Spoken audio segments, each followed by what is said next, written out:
sou o Lucas Gini e esse é o Freela Podcast, um programa de entrevistas com profissionais autônomas e autônomos. No episódio de hoje eu converso com o type designer Diego Maldonado. Eu não me considero mais um freela, assim. Hoje eu me considero uma empresa que presta serviços para outras empresas, assim. Eu acho que é um posicionamento um pouco diferente, sabe?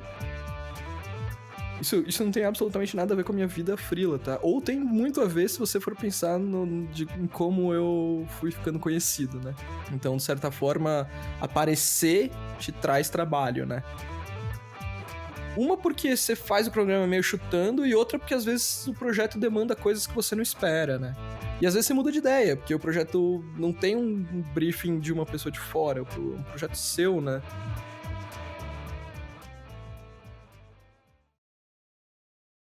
E aí, Diego? E aí, Geni, tudo bem? Beleza, cara, e contigo? Tudo certo. Obrigadão por estar aqui gravando, hein, cara? Imagina, é um prazer. Primeiro, então, eu queria te perguntar como é que você virou freela?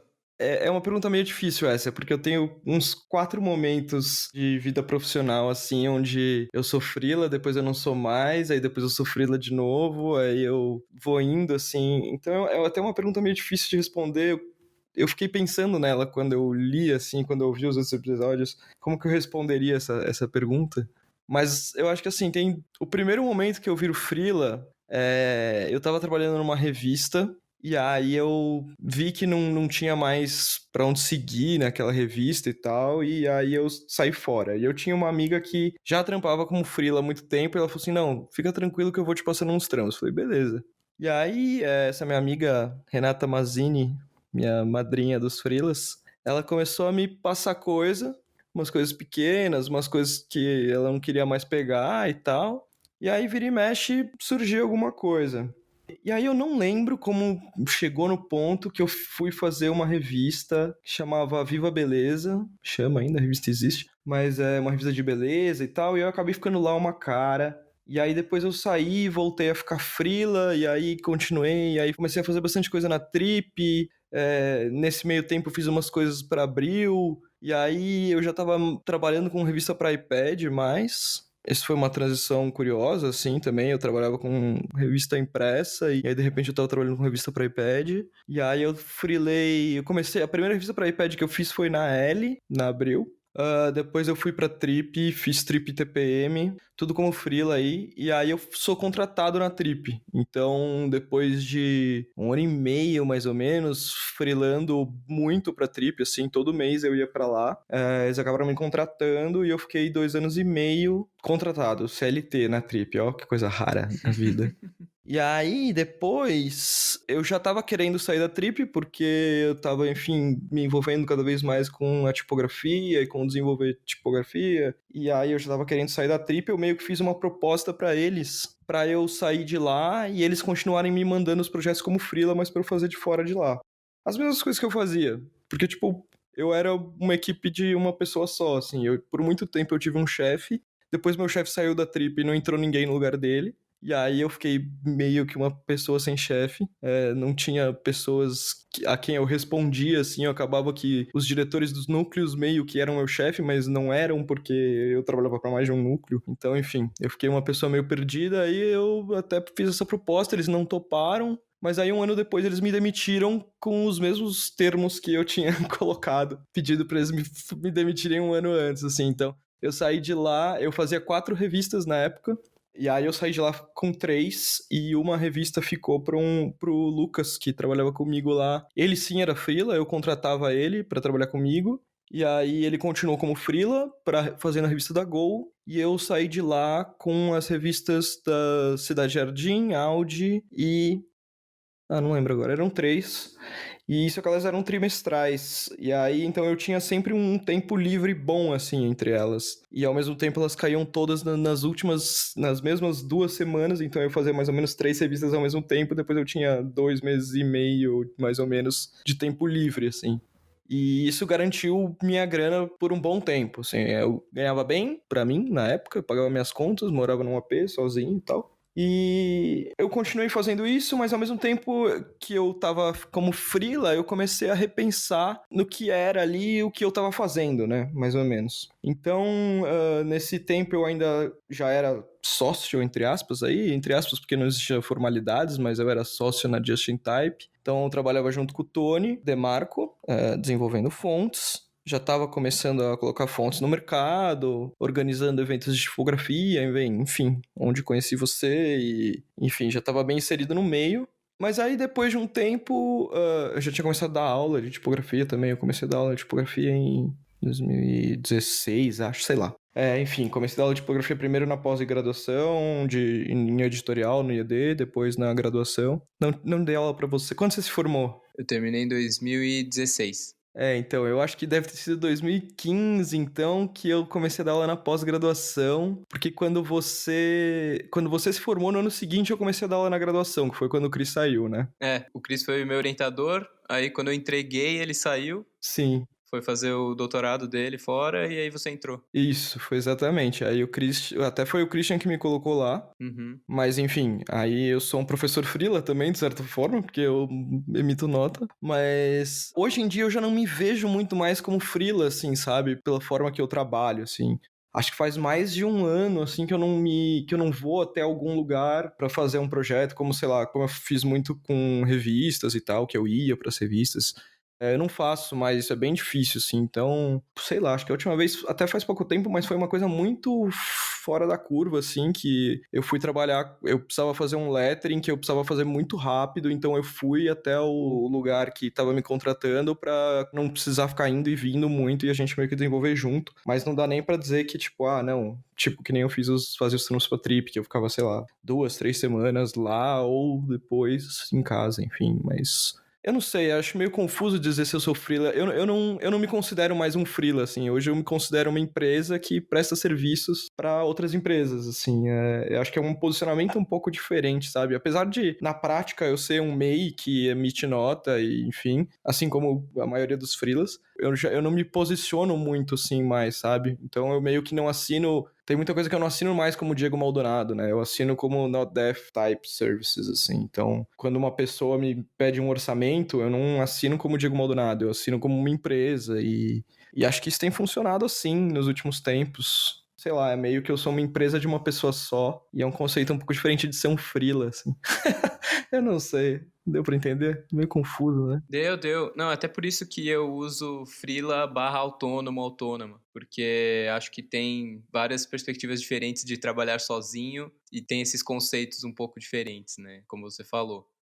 E assim, pelo que você contou, você mesmo tinha falado, teve várias fases e teve várias fases de áreas também que você atuou, né? Porque a princípio era em editorial para revista impressa, aí passou para revista digital.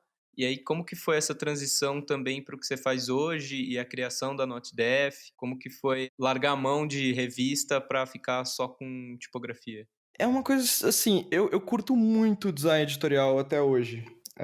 Assim, não foi uma coisa que era difícil pra mim trabalhar com isso. Eu adorava, assim, eu sempre curti muito trabalhar com revista e curto design editorial de uma maneira geral até hoje. E possivelmente, se tudo der certo na minha vida, eu vou conseguir entrar no mestrado para estudar design editorial de novo, assim. Então, tô tentando aí, vou tentar pela terceira vez, né? Porque, assim, as universidades não deixam a gente estudar lá o que a gente quer.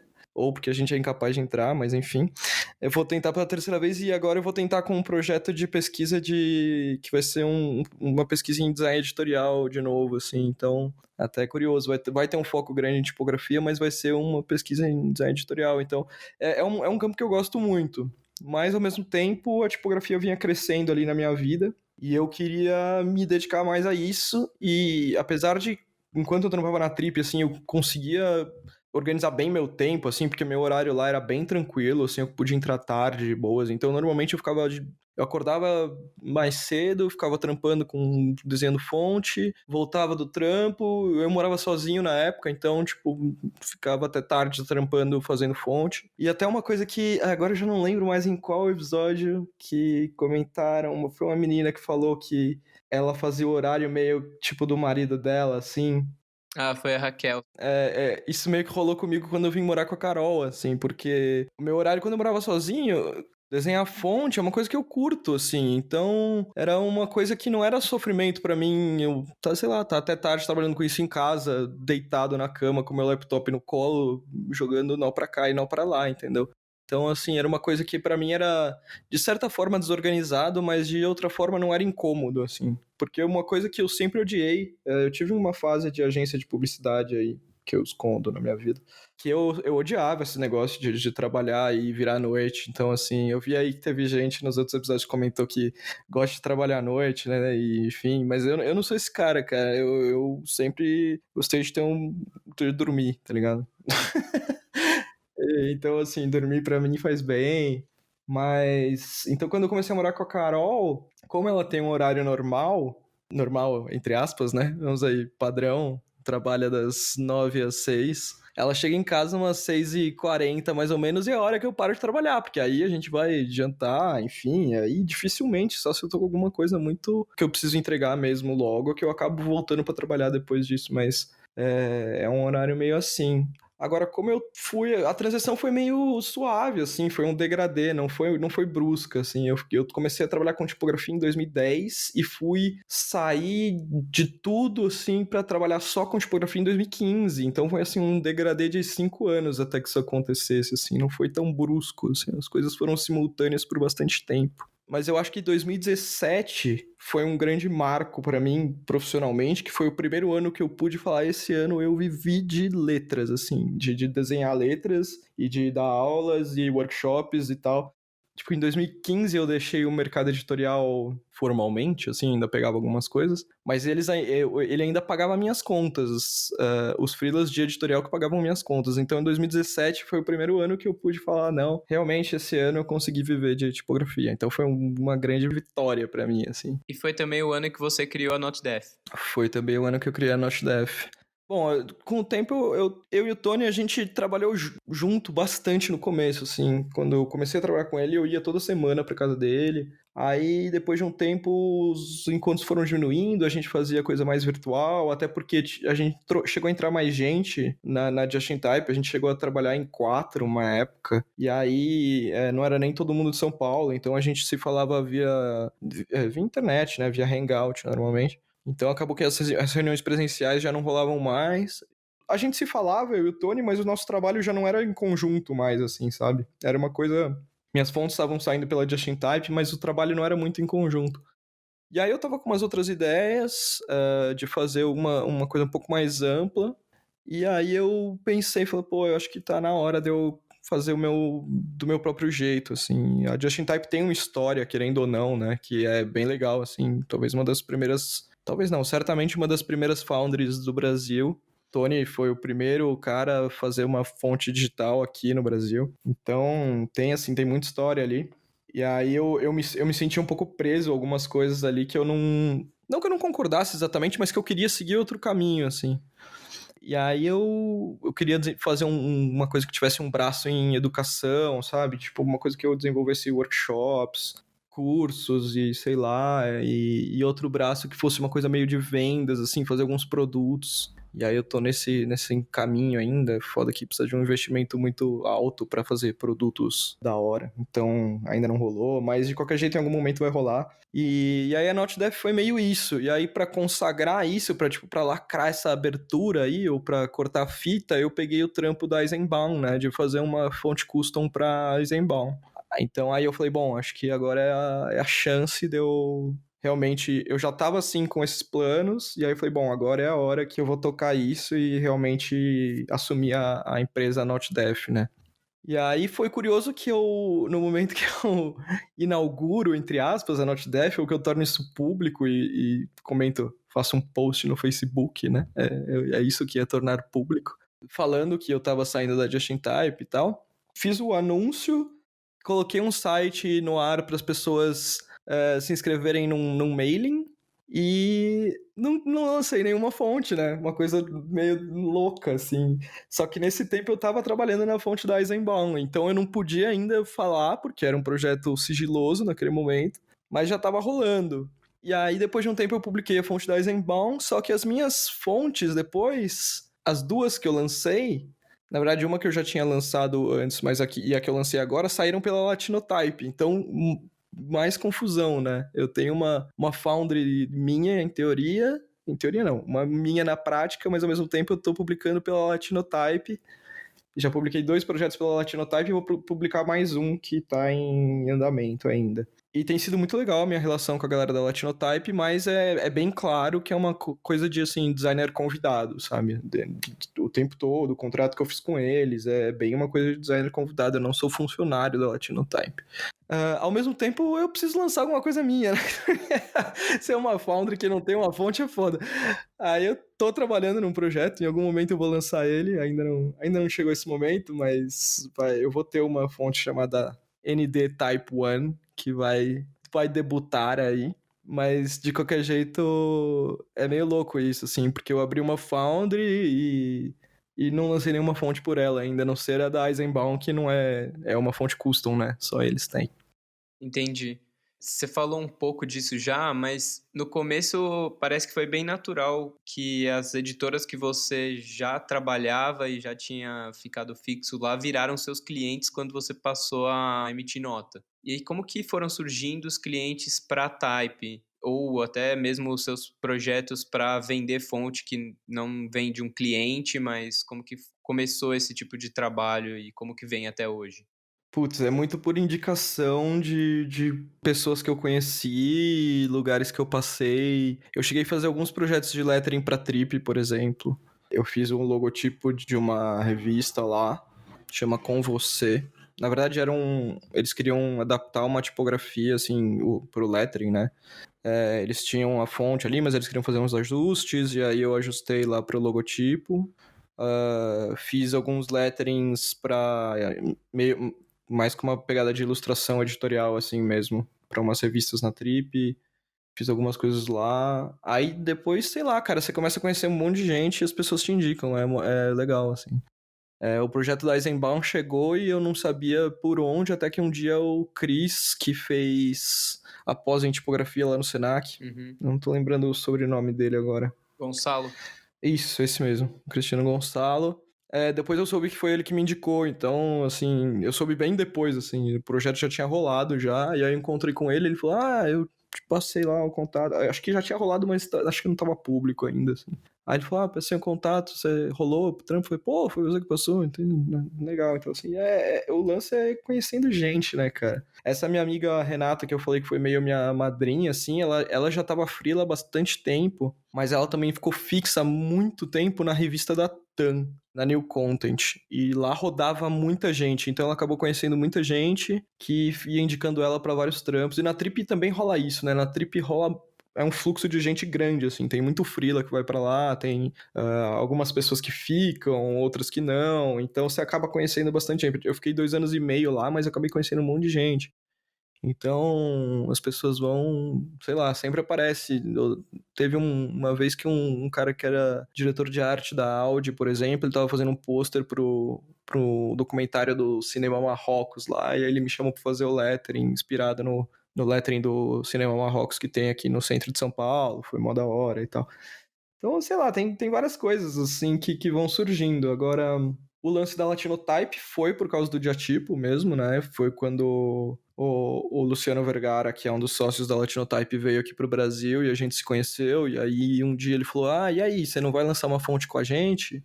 Ele tava meio bêbado no bar, assim, aqui.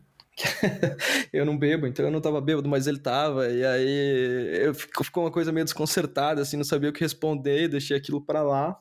Aí um dia eu mandei um e-mail pra ele, tava com uma fonte que seria Couturier, ela chamava Classy na época, e ficou nesse nome até quase o final, assim, eles sugeriram mudar o nome. Mas de qualquer jeito, eu tava com esse projeto, mandei pra eles, falei, vocês, o que vocês acham, né? Porque o lance de vender fonte no varejo é meio foda, assim, cara. As minhas fontes não vendem, assim. Tipo, é muito raro vender fonte. Eu tive algumas vendas boas, assim, mas foram poucas, assim. Tipo, a minha maior venda, que eu me orgulho muito, foi de 35 licenças da Sapeca, que foi minha primeira fonte pra Disney, assim. Então, Cara, que demais. Pois é, eu nunca vi em uso, infelizmente, mas eles compraram 35 licenças, então eles usaram, cara. Tipo, 35 licenças é uma equipe grande. Eles usaram. Em algum lugar, eu não sei onde, mas eles usaram, certamente. Ainda mandei e-mail, assim, pra pessoa que comprou a fonte, falando, né? A pessoa sempre fala, eu vou te mandar, fica tranquilo, nunca manda. Enfim, às vezes rola, tem umas fontes que vendem um pouco mais, a sorveteiro vira e mexe vende, mas não dá pra viver dessas vendas, assim, sabe? E aí eu quis tentar pela Latinotype, porque os caras são gigantes, né? E mesmo dividindo lucros e tudo mais, a grana que entra pelas vendas da Latinotype, aí sim é uma grana que vale a pena.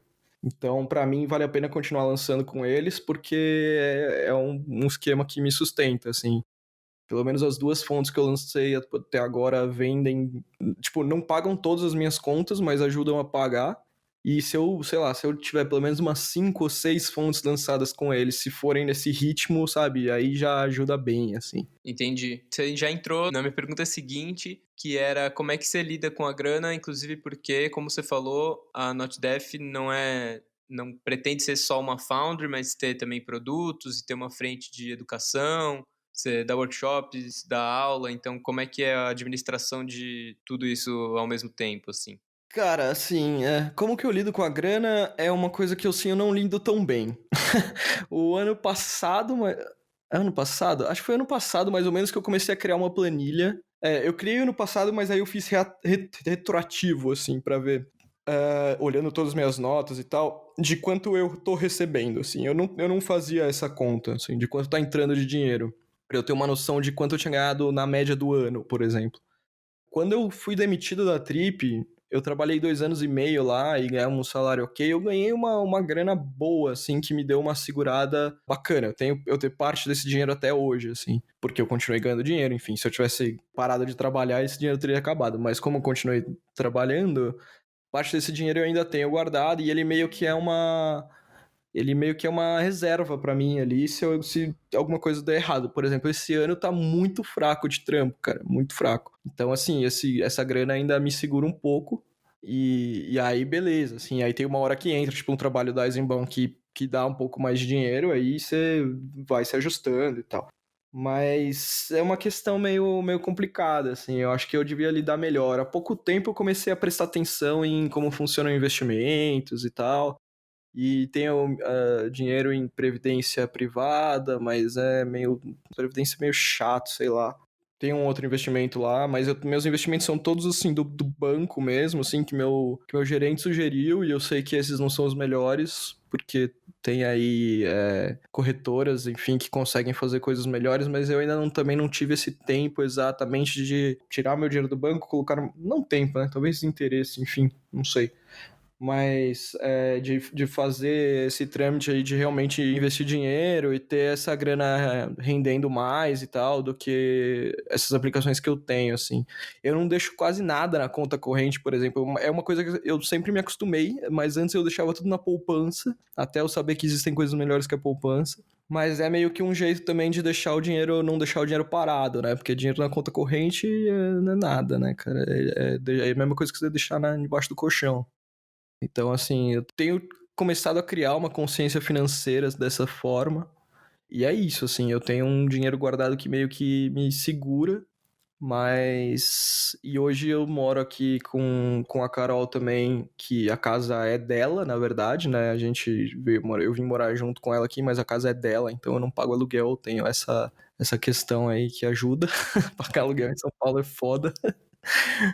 Quando eu morava sozinho, antes de eu vir morar pra cá, eu desencanei porque chegou uma hora que eu não tava conseguindo mais pagar o aluguel só com os trampos que eu fazia, assim. Mas também teve aquela coisa, acho que alguém comentou aí, tinha tipo, não, eu mudei pra casa dos meus pais. Eu lembro de alguém comentando isso.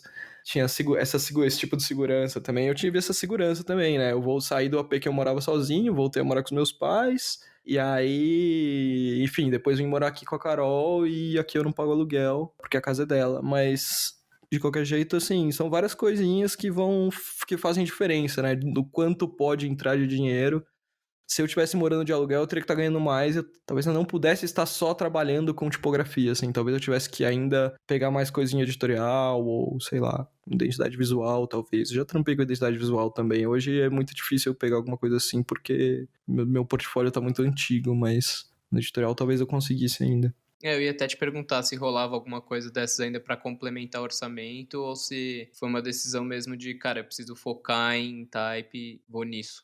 O começo foi bem isso, mas às vezes rola. E às vezes rola principalmente assim. Acho que as últimas vezes que eu peguei trampo que não tinham a ver com tipografia, assim, foi meio que quebrando galho pra amigo, sabe? Tipo, um amigo meu ia sair de férias, aí tinha um trampo dele que ele faz. É um amigo que é freela também, assim, mas ele trampa. É o Lucas, esse meu amigo que fazia a revista da Gol, né?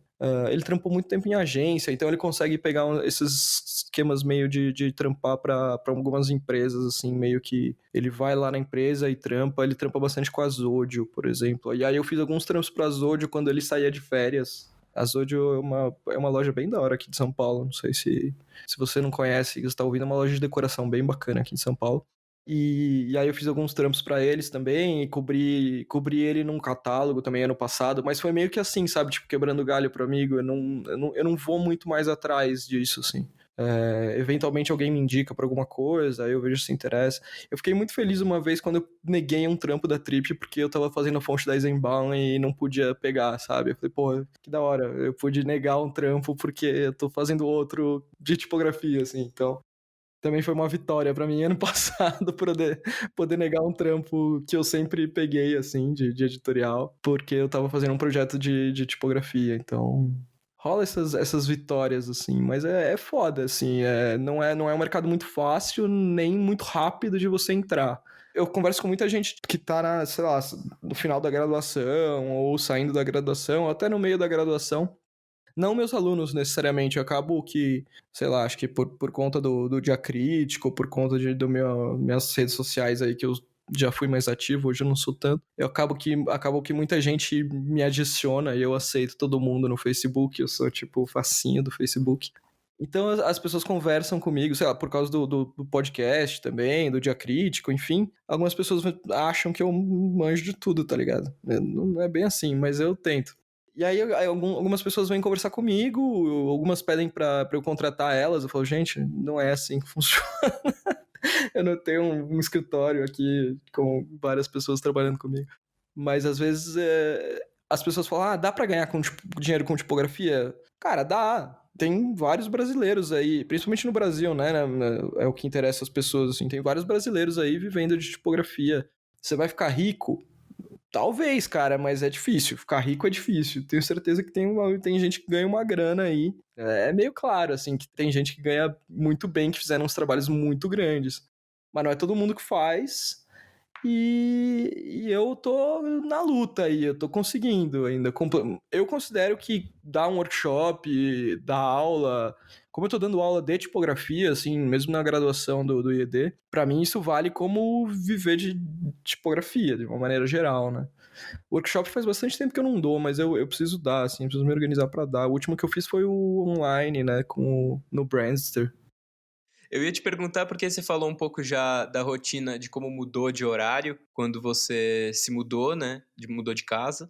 E queria saber também como que foi pra você, se foi tranquila essa transição de trabalhar mais sozinho em casa, porque nas editoras, pelo que eu entendi, você ia bastante alocado, e aí quando você assumiu o type design é um trabalho mais sozinho, assim, embora você ainda saia pra dar aula e tudo mais, né? Como que é essa coisa de horário e de tranquilidade pra conviver ou não com outras pessoas? O meu horário costuma ser das 9 às 6h48, que é a hora que a Carol costuma chegar em casa. Às vezes eu acordo mais cedo e, tipo, vou. Eu inventei que eu quero fazer mestrado, né? Então eu fico fazendo aulas na USP. Eu tô fazendo aulas aleatórias. Não tão aleatórias, né? Eu escolho as aulas que eu quero fazer na USP como ouvinte ou como aluno especial faz uns 3 anos já. Então, ainda tem isso, ainda eu vou ter aula, ainda vou ser aluno, né? Esse semestre, toda sexta-feira, das 2 às 6, eu ia para aula de tipografia na pós-graduação da USP. Então tem ainda essa coisa de ter aula, e aí você encontra umas pessoas. Mas de qualquer jeito é uma coisa assim que eu não tive muito problema, sabe? Eu sei de gente que teve, assim, que eu já conversei, que acabou indo para um coworking, assim, mas eu não. Cara, eu curto trampar em casa, até quando eu já tava trampando mais em casa, assim, e fui trampar na Trip, por exemplo, que eu peguei. O último projeto de editorial que eu peguei foi final de 2017, assim, e eu fiquei acho que uma semana e meia, assim, na Trip e fiz uma revista impressa que eu não fazia, sei lá, há uns 4 anos, mais ou menos. Foi da hora. Mas, de qualquer jeito, eu ia lá e eu curto muito a galera de lá, assim, sempre me dei muito bem com a galera de lá e é mega divertido, mas aí eu falo, pô, é gostoso trabalhar em casa, né, cara? Que você acorda sem pressa, assim, vai e tal. Eu demoro 38 segundos pra sair da minha cama e chegar na minha mesa, então é bem melhor do que ter que descer, pegar o carro, por mais que, tipo, a Carol trabalha perto daqui, ela demora 10 minutos pra chegar, o que já é raríssimo, mas eu demoro, tipo, 38 segundos. Então eu tô economizando, assim, muito tempo, né? Mas ao mesmo tempo sei lá, você tá meio que sempre falando com gente hoje em dia, né? Você tá sempre no WhatsApp, conversando com pessoas, assim, por mais que não tenham pessoas do seu lado, eu sinto que eu nunca tô sozinho, assim, sabe? E quando eu preciso fica fácil, porque aí eu fecho tudo, sei lá, se eu preciso escrever, por exemplo, ou se eu preciso pesquisar alguma coisa, fecho tudo e começo a escrever e tal, e aí eu fico sozinho mesmo, e aí é bem melhor, né?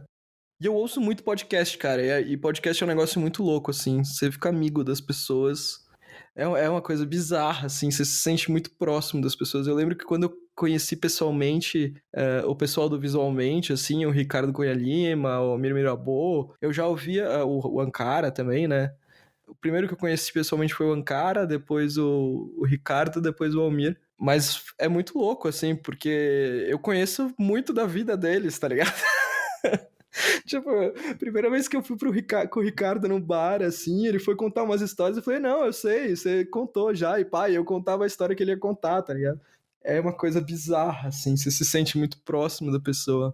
Tipo youtuber, assim, também, eu consumo muito YouTube, né, sei lá, não é tipo assistir TV, sabe? É um negócio diferente, assim, é um negócio muito. Você se aproxima muito da vida das pessoas, é um negócio bem louco, assim. É menos encenado também, né? Eu me identifico muito com o que você tá falando, porque eu também sou consumidor dos dois, assim, bastante. É mais natural, né? Mais real, assim, sei lá. E o podcast ainda é uma coisa muito íntima, né? Assim, é uma coisa que eu me preocupo também quando eu tô gravando, de ter essa coisa bem humana, assim, nas entrevistas, sabe? Não ser uma coisa muito mecânica e tal.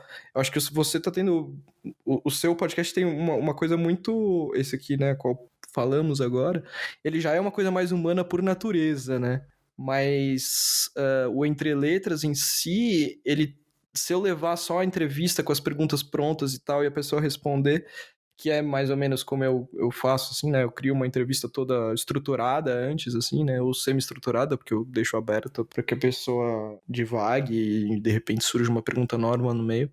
Mas, de qualquer jeito, eu tenho uma coisa assim. Porque eu, justo pelo aprendizado do Diacrítico, assim, que era uma puta bagunça. Bom, eu não sei, né? As pessoas estão me ouvindo. Eu ia falar pra você explicar.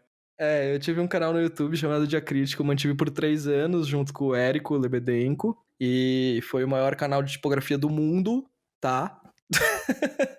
E tinha mais ou menos 3 mil inscritos. Ainda tem, o canal tá lá, o conteúdo tá lá, mas a gente parou de produzir, né? Mas é muito louco isso, é o maior canal de tipografia do mundo, com 3 mil inscritos e a gente falando em português, sabe? Até gringo falando em português, inclusive. Né? Até gringo falando em português. A gente fez uma entrevista com o David Jonathan Ross, um americano que fala português. A gente já conseguiu achar essa pessoa. E aí, mas foi muito louco, assim. Só que era muito bagunça, né, cara? Principalmente os primeiros. Se você ver os primeiros, eu tenho até vergonha, assim. Fui muito feliz com esse projeto. A gente parou a hora que cansou mesmo, assim. Não foi porque...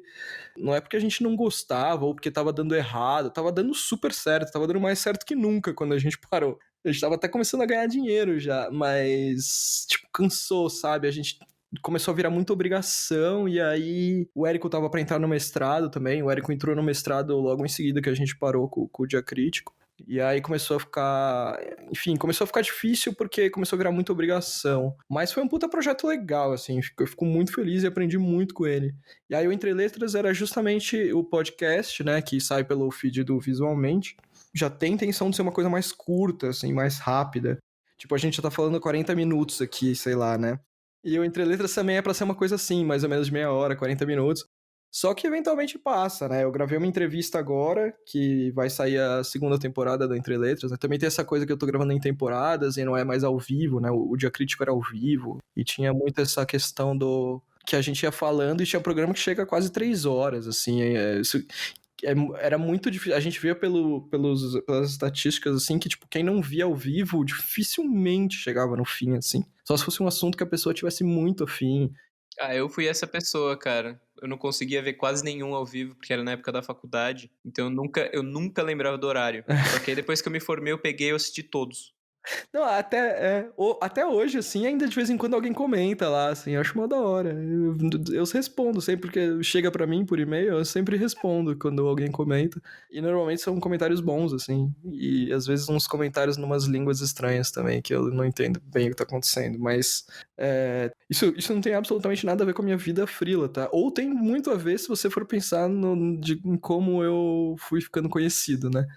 Afinal, eu comecei a dar aula por conta do Diacrítico. Foi antes da graduação que o Christian me indicou. Eu comecei a dar aula na pós-graduação do IED, porque o coordenador da pós, que eu já conhecia de certa forma, mas ele me viu no Diacrítico, achou que que eu falava bem, sei lá, e me chamou para dar aula de tipografia na pós em editorial, né? Não foi só isso, mas isso ajudou. Então, de certa forma, aparecer te traz trabalho, né?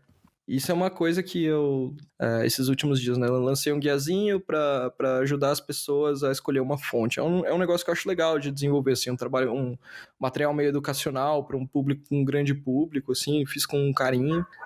Mas, de qualquer jeito, também não é só fazer por fazer, assim. Eu tive uma visibilidade ótima, tipo, sei lá, em algumas horas eu tive mais de 500 acessos no Medium pra ver isso, assim. E aí, hoje eu olhei, sei lá, faz 4 dias, e isso teve mais de 700 acessos. Então, de qualquer jeito, é um jeito legal de conseguir mailing, por exemplo, e aí você alcança as pessoas quando você for vender fontes. Então, isso são técnicas de marketing. Ninguém é tão bonzinho assim. Enfim, é lógico que eu fiz porque eu gosto, né? Eu poderia usar outras técnicas, mas isso é uma maneira de fazer um approach, assim, né? Pra já usar um termo de marketing. Eu tenho feito uns trampos com lettering também, ultimamente, e que nunca foi muito o meu foco, ou pelo menos eu nunca mostrei muito isso como foco, mas eu sempre desenhei, então pra mim fazer lettering sempre foi muito natural, eu sempre fiz meio por diversão, assim. E por acaso, aquelas coisas, né? Por acaso, pero não mútil, né? Sempre tem um porquê das coisas estarem acontecendo, mas eu fiz um projeto muito foda de lettering com o Mário Cano, que é um infografista fudido, assim, um dos melhores infografistas do Brasil. E, tipo, ele trampou na Folha de 88 a 2016 como infografista, e hoje ele tem o escritório dele. E ele tá aula no IED também. E aí eu tava com uns posters que eu tinha feito lá, porque a coordenadora de design lá, que é a Eliane, tinha falado pra eu levar uns posters que eles iam montar uma exposição com coisas de professor. E aí esse cara viu meu pôster e ele falou, putz, tive uma ideia. Aí uma semana depois ele me mandou um e-mail que ele queria fazer um infográfico inteiro em lettering. E esse infográfico não tá público ainda, ele tá sob sigilo, mas é pra material didático, então é aquela coisa muito louca, assim, é um pôster que vai pra escola, tá ligado? Vai, sei lá quantas escolas vão ter esse pôster. E eu nunca tinha feito um infográfico e, obviamente, teve a direção de arte dele, né? Eu fui só entre aspas, né? Ele me mandou textos enormes que eu tive que transformar em lettering, foi bem complexo. Mas ao mesmo tempo foi muito legal e tem uma baleia na história, então eu já posso dizer que eu sou infografista, porque meu primeiro infográfico tem uma baleia. Há boatos que você só é um infografista quando você faz um infográfico de baleia, então eu já estreiei bem. Esse tipo de trabalho de lettering, mais puxado para ilustração ou infográfico, por mais complexo que seja, são trabalhos mais curtos do que a criação de uma fonte, né? Ah, Então é certamente. interessante, acho que também para você ter uma grana que vem mais rápido e também variar a rotina, não sei. Não, é importante, cara, porque se for pensar, essa fonte que eu lancei com a Latinotype, a Couturier, né, a primeira versão de 2018, eu trabalhei nela mais ou menos 1 ano e meio até lançar ela. E aí depois eu ainda lancei a que eu lancei em 2019, que foi meio que uma expansão da família, né? Que foi a Couturier Poster. Depois que eu lancei em 2018, eu trabalhei um ano ainda para lançar a outra versão. Então esses projetos são bem complexos, cara. Eu já fiz projetos mais simples em tipografia, que eu demorei... Mesmo o Eisenbaum foi um projeto muito mais simples, assim. Eu fiz em 3 meses, acho. Mas tem fonte que eu fiz em um mês, mas não é o normal, assim, os projetos mais complexos, tipo esse Couturier que eu lancei, já, se você for contar as duas etapas, dá quase 3 anos de projeto. E agora a fonte que eu tô fazendo agora, que eu vou lançar com a Latinotype, também eu tô fazendo ela há muito tempo já, eu tô fazendo ela há uns 3 anos já. Claro que em marcha mega lenta, mas é um projeto que eu tô há uns 3 anos trabalhando sempre em paralelo com... Porque quando você tá fazendo fonte, cara, se você faz uma só, você fica maluco, assim, cara, porque chega uma hora que você não aguenta mais olhar. Então, normalmente você tá sempre trabalhando com umas 2 ou 3 ali pra você conseguir ir variando um pouco, pra não cansar o olho, mas... E essa é uma que sempre, tipo, o que eu tô fazendo agora é uma geométrica, olha, eu fazendo uma geométrica, mas eu já tô há mais de 3 anos trampando nela, então, assim, não dá nem pra falar que é pela modinha, assim, sabe? A geométrica que eu tô fazendo há muito tempo. E aí eu mandei o pessoal do Latinotype, eles compraram a ideia também. Mas foi legal, porque como é um negócio que eu tô fazendo há muito tempo, eu acho que vai ser mais rápido, porque eles têm meio que uma forma de trabalho lá, assim, umas etapas que você vai cumprindo, e aí quando eu mostrei esse projeto pra eles, eu já pulei várias etapas, assim, eu já tô bem na parte de finalização das uprights, né? Ainda vai ter as itálicas pra fazer, que vai ser outra numa novela, mas a parte das romanas, né? Romana é um nome que eu não sei qual é a tradução de upright, cara. Você sabe qual é a tradução de upright? Eu uso romana também, que não é meio esquisito, mas É, né? Eu acho que é romana, mas não é bem o que eu quero dizer, né? Principalmente numa fonte de sans geométrica, mas é o upright ou romana aí, por falta de um termo melhor. Ainda tenho que fazer as itálicas depois, que provavelmente vai ser oblíquas pelo estilo da fonte, mas de qualquer jeito ainda vai ser, sei lá, vai ser um bom tempo de trampo aí. E aí você falou dos processos dele, cara, eu ia te perguntar se tem algum tipo de colaboração ou direção deles em algum sentido, mais pro final do projeto. Você falou que eles sugeriram mudar o nome também, então eu imagino que tem alguma coisa. E se tem outros projetos que você colaborou com outras pessoas em alguma etapa, tirando essa parte mais solitária, digamos, do trabalho, que é o desenvolvimento da fonte mesmo, o corpo mais pesado disso. Sim, a resposta para todas as suas perguntas. O pessoal da Latinotype, assim, eles são bem claros que o que eles falam, que o que eles dão são sugestões e que eu não preciso acatar nenhuma delas, que o design é meu. Mas eles dão ideias boas. Então, assim, eu me lembro das ideias que eles foram dando. Eu lembro de ter negado, acho que uma só, assim, sabe? Tipo, que eu falei, não, isso eu não quero fazer. Eu quero fazer do jeito que eu tinha planejado mesmo, porque eu quero assim.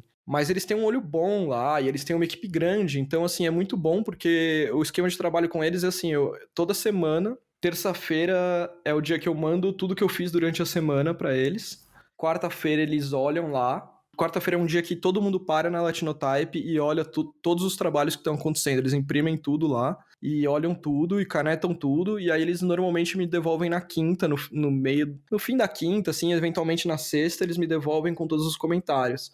Como é um trabalho semanal, assim, tipo, eu sei que tem coisa que eu mando que não tá no jeito, sabe? Então tem várias coisas que eles colocam assim, não, ajustar essa curva, assim, tal. Tipo, eu sei que eu tinha que ajustar essa curva. Várias vezes eu não tinha me ligado que eu tinha que ajustar a curva, então também rola, assim, é bom outra pessoa olhar. Tem umas coisas que eles mostram, muitas vezes eles apontam uma coisa que eu falo, nossa, como eu não vi isso, que vergonha, né? Mas como é um negócio semanal, é ótimo, porque meio que te põe prazo, sabe? E quando você tá trabalhando sozinho com fonte, por prazo é uma coisa difícil, assim, sabe? Eu já trabalhei com um cronograma, assim, e falar, não, pá, normalmente você começa a experimentar alguma coisa, e aí você vê que aquilo vai ter jeito, vai dar jogo, e aí eu já cheguei a fazer cronograma, assim, semanal, sabe? Tipo, trabalhando sozinho, tal, de tal dia é desenho, de tal dia vai ser kerning, e assim, tipo, fazer um cronograma geral. Mas é muito difícil de seguir, né, cara? Uma porque você faz o programa meio chutando, e outra porque às vezes o projeto demanda coisas que você não espera, né? E às vezes você muda de ideia, porque o projeto não tem um briefing de uma pessoa de fora, é um projeto seu, né? E mudar de ideia quanto antes você mudar de ideia, melhor. Mas às vezes você muda de ideia no meio do projeto e fudeu, entendeu? A Couturier meio que rolou isso, na real. No final do projeto, isso foi uma coisa que aí foi uma coisa que eles mesmos disseram pra mim e que eu acabei acatando a ideia. No final do projeto, já eu lancei em fevereiro de 2018, foi no final de fevereiro de 2018. Quando era, sei lá, no meio de fevereiro, mais ou menos, eu tava no processo de finalização já. Eu falei, puta, eu acho que esse contraste tinha que ser um pouquinho maior. E aí eu fiquei encanado, assim, comigo mesmo. Até conversei com o Sabino. Falei, cara, será que eu faço isso? Ele falou, meu, faz. Aí eu falei, bom, vou falar com a galera do Latinotype, então. Aí eu falei, então, eu tava pensando em aumentar um pouquinho o contraste aqui, tipo, só um pouquinho. Aí eles me ligaram, me ligaram. No dia seguinte, eu lembro que foi à noite, assim, que eu mandei e-mail pra eles. Aí no dia seguinte eles me ligaram e falaram assim, então, vamos ver isso aí, porque é o seguinte, você tem certeza que você quer fazer isso? Porque se você quiser, a gente vai ter que passar por todo o processo de finalização de novo, vai demorar uns, sei lá quanto tempo. E lá na Latinotype é um negócio meio frenético, assim, eles lançam muita fonte, cara. Eu não sei se a galera que tá ouvindo aqui acompanha o mercado tipográfico, mas a Latinotype lança pelo menos 2 fontes por mês, assim. E para quem não tá muito nesse mercado, isso é muito. Mas muito mesmo. É muito, assim. Tipo, se você for contar um designer sozinho, o comum é ele lançar uma fonte por ano, talvez. 2 é um ritmo bom. E eventualmente mais se você tá trabalhando com projetos menores, assim. Mas fonte própria mesmo, assim, sem contar custom, que aí sempre vai ter uns ritmos mais certos por demanda do cliente, você acaba lançando uma fonte por ano, ou enfim, né? Ele falou, cara, vocês não querem fazer assim? A gente lança essa e você trabalha numa outra com um contraste um pouco mais acentuado e a gente lança uma outra versão depois. Aí eu falei, pô, da hora, porque aí eu consigo aproveitar muita coisa do que eu já fiz e ainda tem um segundo lançamento, né? Então, tipo, pensei, não vai ser tipo tu começar um trabalho do zero. Beleza, aí eu estourei no contraste, assim, se você olhar a Couturier Poster, ela é muito fininha, né, e muito grossona, só que ao mesmo tempo eu fiz uma família, assim, uma fonte que tinha 3 pesos foi pra 6 na versão Poster, então eu fiz uma versão mega fininha dela, assim, super light, e uma super bold, então ficou uma família bem versátil, mega pra título, assim, porque ela, se você usar pequena, a parte do contraste fino dela desaparece, assim, é muito fininho, tem que ser grande mesmo. Mas eu curti muito elas. E aí o que era pra ser, mais 2 meses de trabalho virou mais um ano de trabalho, então foi tipo fazer uma fonte nova, basicamente. Então, fazer fonte tem dessas, né, cara? É um trabalho lento, assim. Então, você precisa... Isso você tem razão. Você precisa de umas coisas que... Quando você tem um volume grande de fonte que tá sempre vendendo, aí tá entrando. Mas é bom também pegar uns trabalhos, tipo uns customs, assim. Eu adoraria pegar mais customs, mais uns letterings ou coisas que são mais rápidas, assim, que entram um dinheiro antes, né, do projeto. Ou depois, mas enfim, de um projeto mais curto. Porque quando você tá 1 ano trabalhando sem receber, aí você vai lançar fonte, aí você vai começar a receber. Aí, em teoria, você vai receber para sempre, né? Porque a fonte vai estar vendendo para sempre, mas se realmente vai estar vendendo para sempre, não sabemos, né? A gente nunca sabe. Lançar uma fonte é sempre um mistério, você não sabe como o público vai acatar, né? A fonte que eu fiz mais rápida na minha vida foi a Sorveteiro, e talvez seja uma das que deu mais visibilidade para mim, assim. E então a gente realmente nunca sabe, assim. E projetos que eu fiz, sei lá, 1 ano ou talvez um pouco mais, não venderam tão bem. Esses da Latinotype venderam bem, mas eu entendo muito que é o marketing deles, né? E também voltando como eles trabalham, a parte de marketing é 100% deles, eu não posso opinar em nada, em questão de preço da fonte, quando eles fazem promoção, eu não tenho opinião nessa parte por contrato.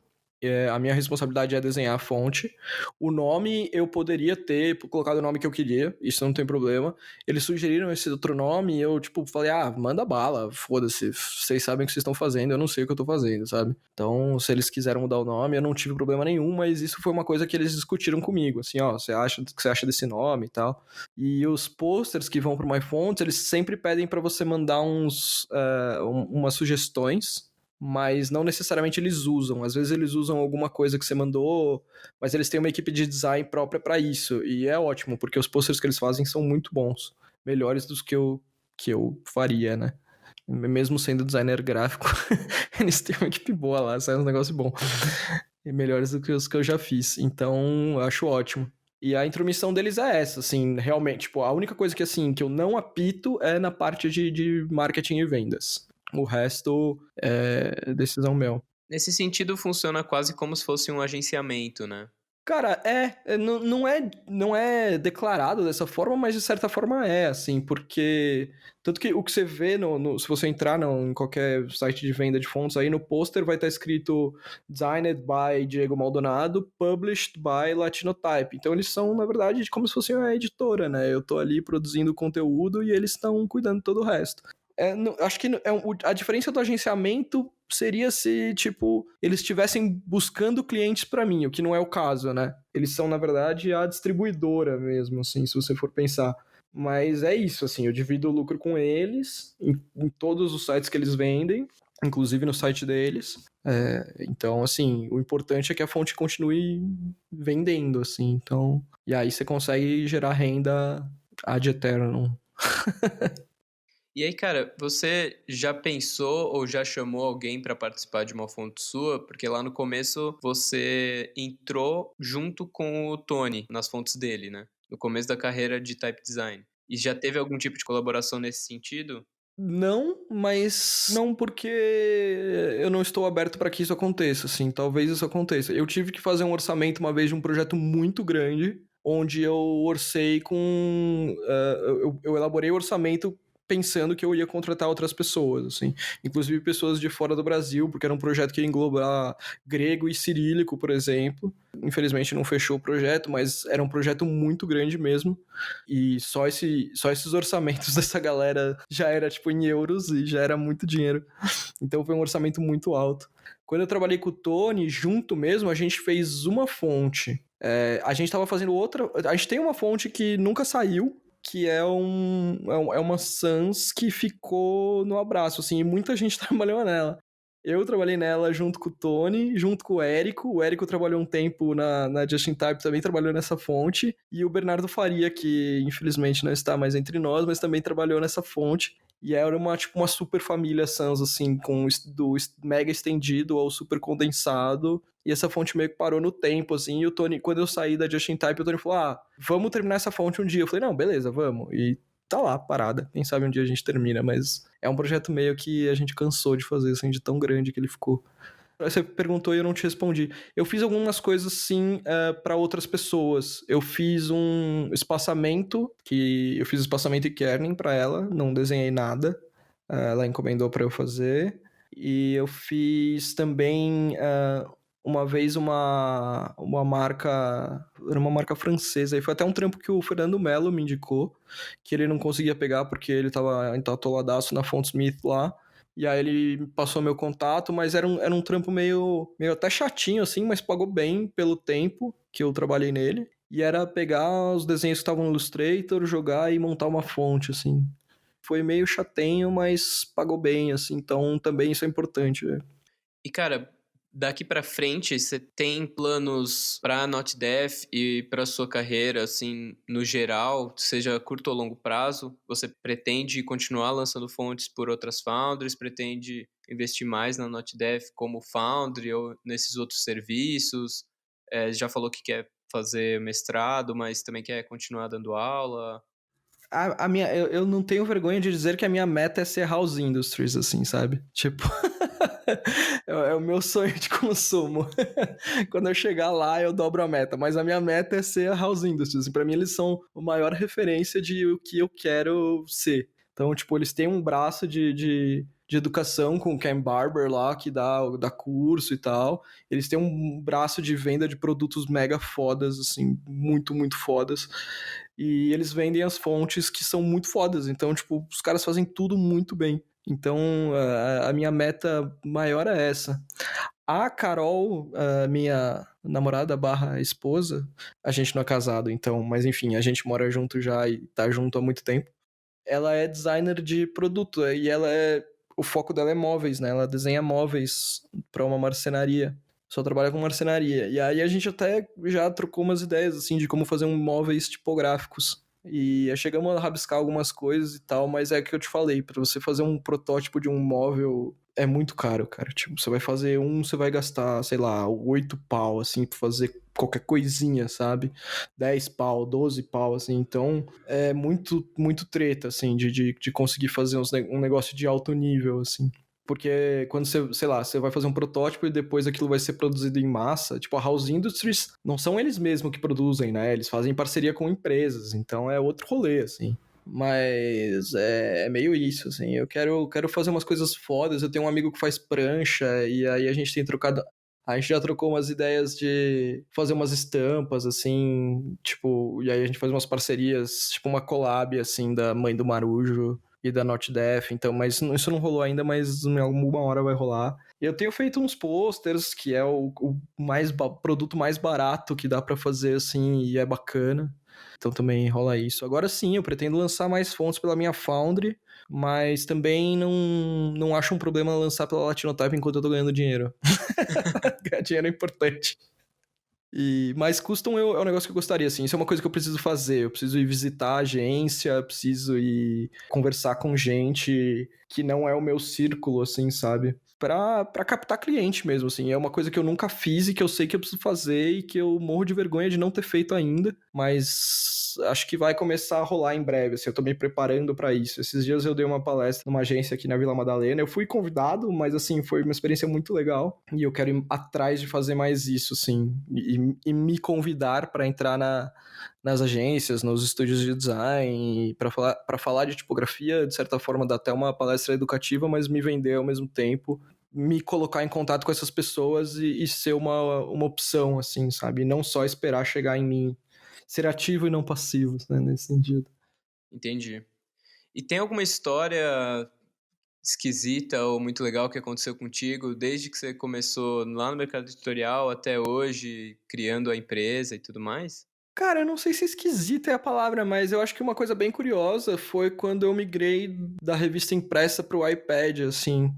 Eu sempre fui um cara bem tech crazy, assim, né? Então eu gosto de acompanhar tudo que tá lançando de tecnologia e tal. Até pra quando você trabalha com tipografia, isso é bem importante. Mas eu sempre fui meio o louco da tecnologia. E por acaso, assim, por acaso mesmo, eu tava nos Estados Unidos, tipo, uma semana depois que lançou o iPad. E eu tinha prometido pra mim mesmo que eu não ia comprar um iPad, mas eu não aguentei. A hora que eu peguei um iPad na mão, eu falei, cara, isso aqui é louco demais. E aí eu comprei um iPad, então eu tive um iPad muito cedo, assim, quase ninguém tinha na época.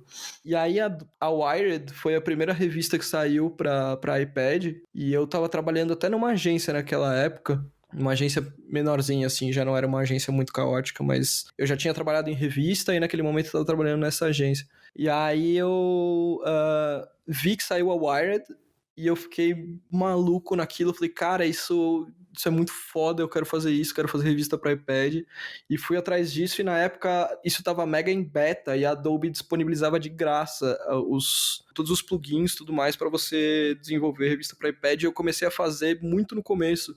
E o meu TCC foi uma revista sobre motion design, né? Então, assim, se meu TCC fosse hoje, seria uma revista para iPad, certamente, porque, imagina, era uma revista impressa sobre motion design, ela, tipo, acompanhava um DVD. E aí eu fiz o DVD, autoradinho, bonitinho, assim, e tal, mas não fazia sentido, né? Hoje faria muito mais sentido uma coisa digital. E aí eu comecei a pegar aquela revista que eu tinha feito no meu TCC e fazer a versão dela para iPad, como exercício, assim. E aí, quando me chamaram na L, que foi uma coisa muito louca, assim, também. Uma vez, uma amiga minha falou, ó, tem uma vaga lá na L. Aí eu mandei meu currículo lá. E aí, 6 meses depois, me ligaram, assim, e eu nem lembrava que eu tinha mandado, mas... até a hora que eu cheguei, eu falei, como que vocês chegaram em mim, né? Aí ele falou, eu tenho um e-mail com o seu currículo aqui, você mandou. Eu falei, nossa, eu nem lembrava disso. Mas de qualquer jeito eles estavam procurando alguém para trabalhar com iPad e eu tinha um exercício, aquela minha revista que eu tava fazendo com iPad. E aquilo já era muito, porque ninguém tinha nada. Então, eles me contrataram assim muito rápido. Depois eu fui na entrevista, tipo, na semana seguinte eu comecei lá já. E aí comecei a entender como funcionava a revista mesmo. E eu acho que isso é uma coisa curiosa, assim, porque você tá na crista da onda, entre aspas, seja ela qual for, pode te trazer benefícios.